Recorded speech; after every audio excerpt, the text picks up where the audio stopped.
Assalamualaikum warahmatullahi wabarakatuh. Allahumma sholli ala sayyidina Muhammad wa ala ali sayyidina Muhammad. Salamah bin Al-Aqwa adalah sahabat Nabi Muhammad Sallallahu Alaihi Wasallam. Ia dikenal sebagai seorang pemanah terkemuka, juga terbilang tokoh yang berani, dermawan dan gemar berbuat kebajikan.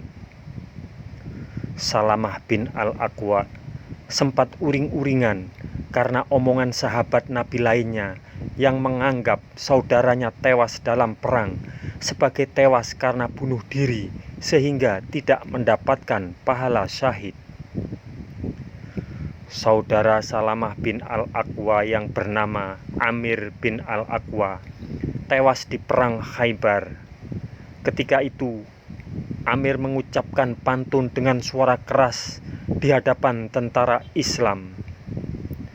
Kalau tidak karenamu, tidaklah kami kan dapat hidayah, tidak akan sholat dan tidak pula akan berzakat. Maka turunkanlah ketetapan ke dalam hati kami, dan dalam berperang nanti teguhkanlah kaki-kaki kami. Dalam peperangan itu, Amir memukulkan pedangnya kepada salah seorang musyrik.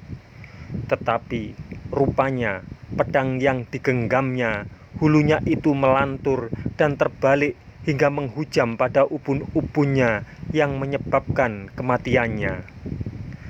Beberapa orang Islam berkata, kasihan Amir, ia terhalang mendapatkan mati syahid. Lantaran itulah Salamah bin Al-Aqwa kesal dan uring-uringan. Hanya sekali itulah, tidak lebih Salamah merasa amat kecewa.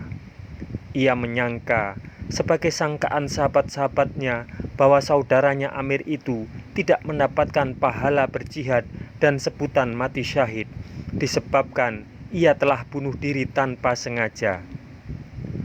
Tetapi Rasul yang pengasih itu segera mendudukkan perkara pada tempat yang sebenarnya, yakni ketika Salamah datang kepadanya bertanya, wahai Rasulullah, betulkah pahala Amir itu gugur? Maka jawab Rasulullah Shallallahu Alaihi Wasallam, ia gugur bagai pejuang, bahkan mendapat 2 macam pahala, dan sekarang ia sedang berenang di sungai-sungai surga.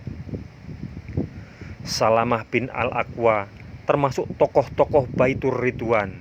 Ketika pada tahun 6 Hijriah, Rasulullah Shallallahu Alaihi Wasallam bersama para sahabat berangkat dari Madinah dengan maksud hendak berziarah ke Ka'bah, tetapi dihalangi oleh orang-orang Quraisy. Maka Rasulullah mengutus Utsman bin Affan untuk menyampaikan kepada mereka bahwa tujuan kunjungannya hanyalah untuk berziarah dan sekali-kali bukan untuk berperang. Sementara menunggu kembalinya Utsman, tersiar berita bahwa ia telah dibunuh oleh orang-orang Quraisy.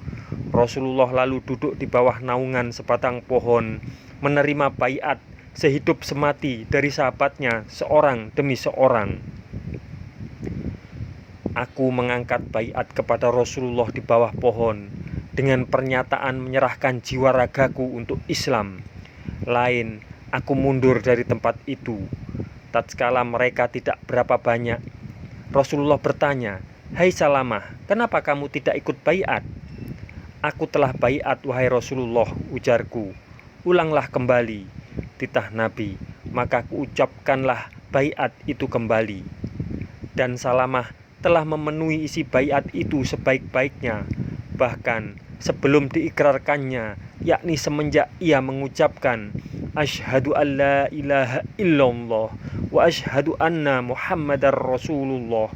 Maksud baiat itu telah dilaksanakan.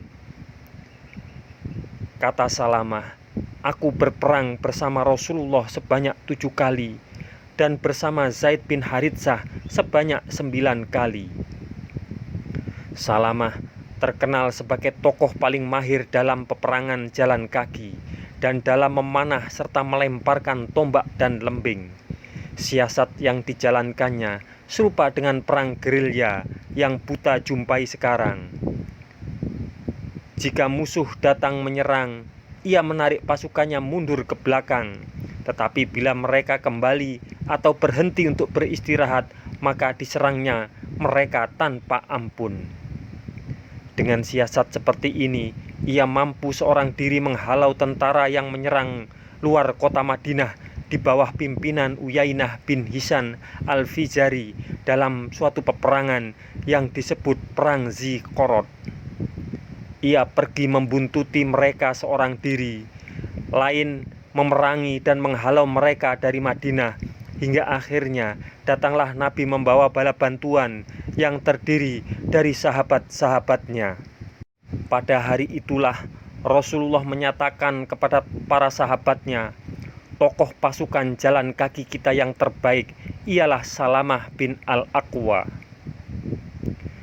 Kedermawan Salamah telah cukup terkenal, tetapi ada hal yang luar biasa hingga ia akan mengabulkan permintaan orang, termasuk jiwanya, apabila permintaan itu atas nama Allah.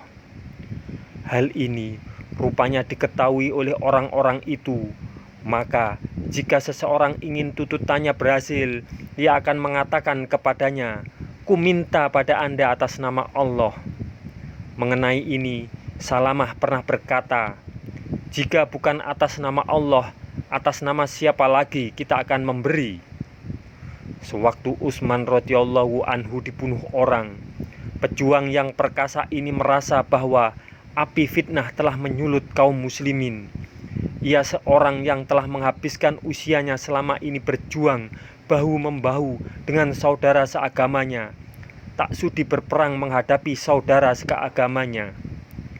Benar, seorang tokoh yang telah mendapat pujian dari Rasulullah tentang keahliannya dalam memerangi orang-orang musyrik. Tidaklah pada tempatnya ia menggunakan keahliannya itu dalam memerangi atau membunuh orang-orang mukmin.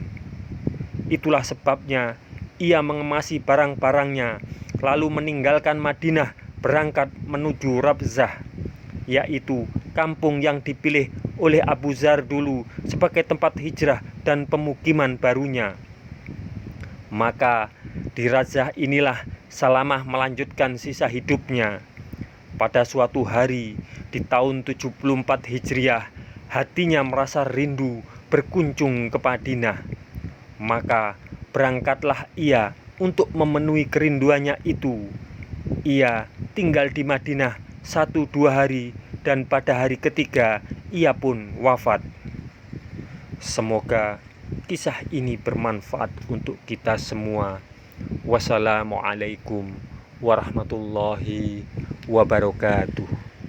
Mudah-mudahan kelak kita akan mendapatkan syafaat dari Nabi besar Muhammad sallallahu alaihi wasallam. Amin, amin, amin ya rabbal alamin.